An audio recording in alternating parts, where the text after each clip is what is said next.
Boa noite, amigos do Centro Espírita Jesus de Nazaré e demais companheiros de jornada que estão aí nos assistindo, né, no nosso estudo do Evangelho segundo o Espiritismo.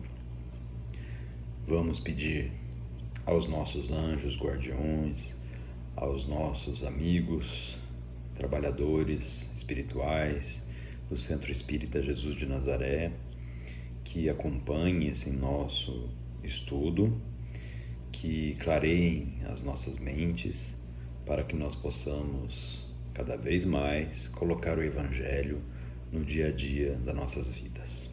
Que assim seja. Lembrar aos amigos, né, como sempre, aqueles que desejarem colocar a água aqui ao lado para que ela possa ser energizada pela espiritualidade no momento dos nossos estudos, das nossas vibrações, para que depois essa água possa, né, ao ser ingerida, possa auxiliar no equilíbrio entre o nosso corpo, o nosso perispírito, nossa alma, e restabelecer assim as nossas energias voltadas para o bem. Muito bem. Nós vamos hoje, seguindo aí o nosso roteiro, né? Examinar o trechinho do capítulo 28 ainda, do Evangelho segundo o Espiritismo, hoje o item 69 e 70, né? Que é a oração por um criminoso, né? Então vamos ver o que diz aí o item 69, né? No prefácio. Se a eficácia das preces fosse proporcional ao seu comprimento, né? As mais longas deveriam ser reservadas para os mais culpados, porque eles têm mais necessidade do que aqueles que viveram santamente. Então, está dizendo aí, né, que se a eficácia da prece fosse proporcional ao seu tamanho, né, claro que a gente ia ter que fazer preces mais longas para aqueles mais culpados.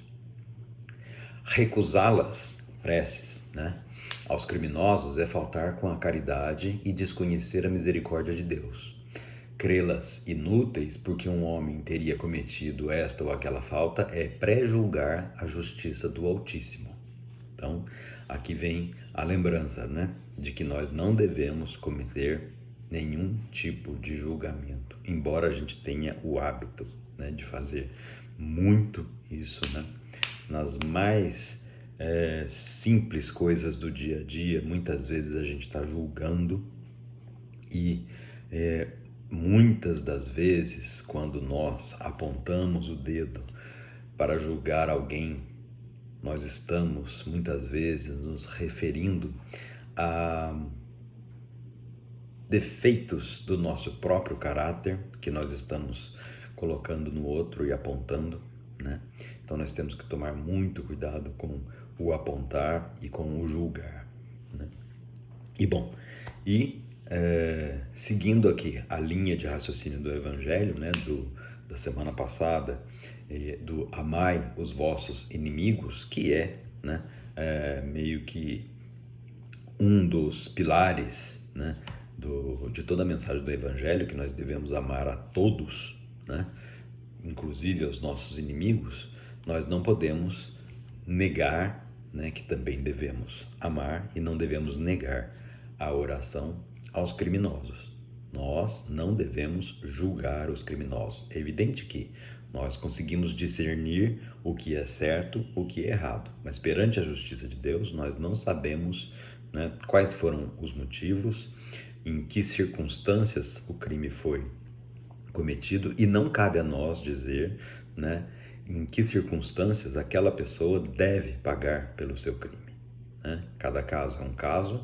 Nós, quando erramos, queremos que a justiça de Deus se faça sobre nós, então nós temos que também querer que a justiça de Deus seja feita sobre todas as outras pessoas que errarem, não é? Então, nós não devemos pré-julgar o que está escrito aqui, ou dizer, né, ele criminoso, morreu, azar, que vá para o inferno. Não devemos pensar dessa forma, né?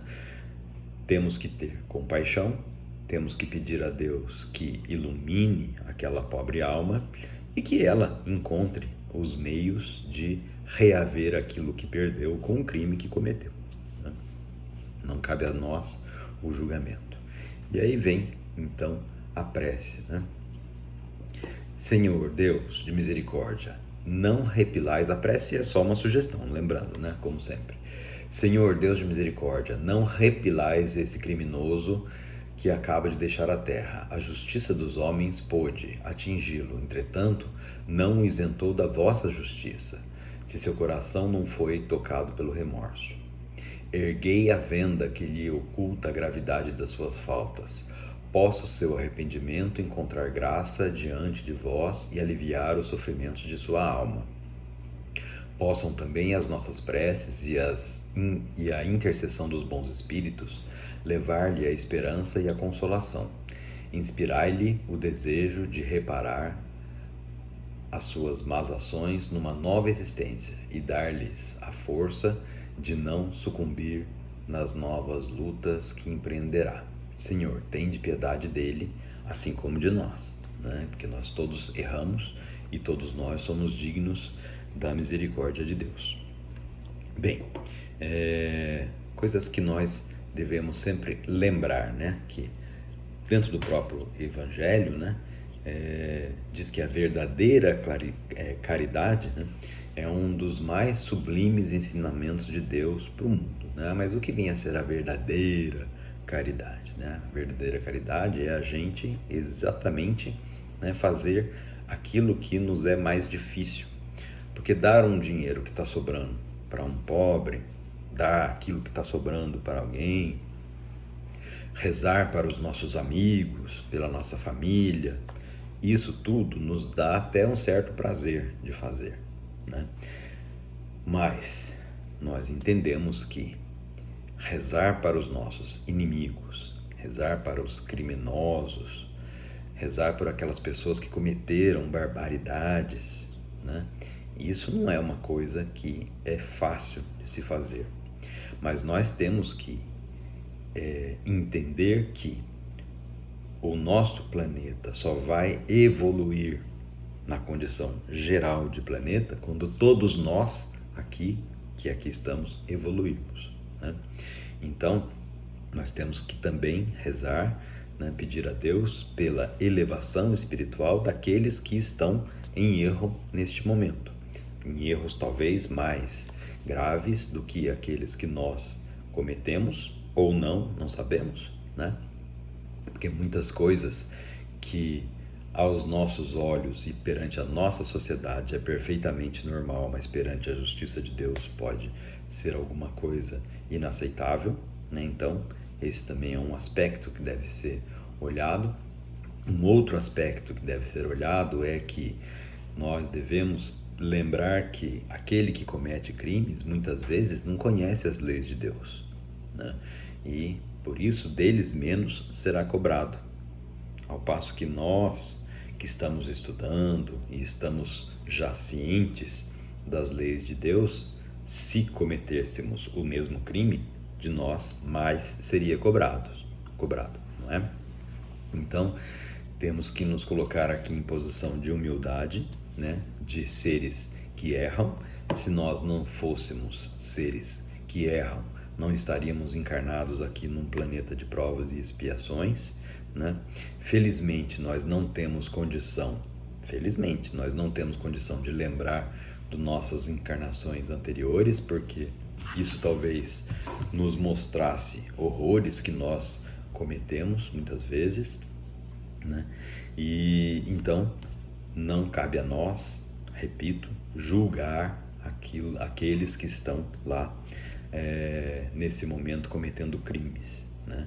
Então, pelos criminosos nós temos também que ter compaixão e pedir que Deus os ilumine e que eles encontrem a forma de achar, né, o perdão, de reaver aquilo que fizeram de errado. Lembrar, né, que tem o caminho do perdão que Divaldo sempre fala, né, que é o arrependimento, depois a expiação, você sentir a dor que você cometeu para o outro e depois a reparação, né? Então, que essas pessoas que hoje cometem crimes, que elas possam, né, em determinado momento, diante da luz de Deus, né, encontrarem o arrependimento, se resignarem diante da expiação e acharem a melhor forma de reparar o erro que estão cometendo, né? Muito bem. Vamos então agora neste momento fazer uma breve vibração. Vamos pedir a Deus que ilumine a toda a humanidade que se encontra encarnada na Terra, para que possamos encontrar o caminho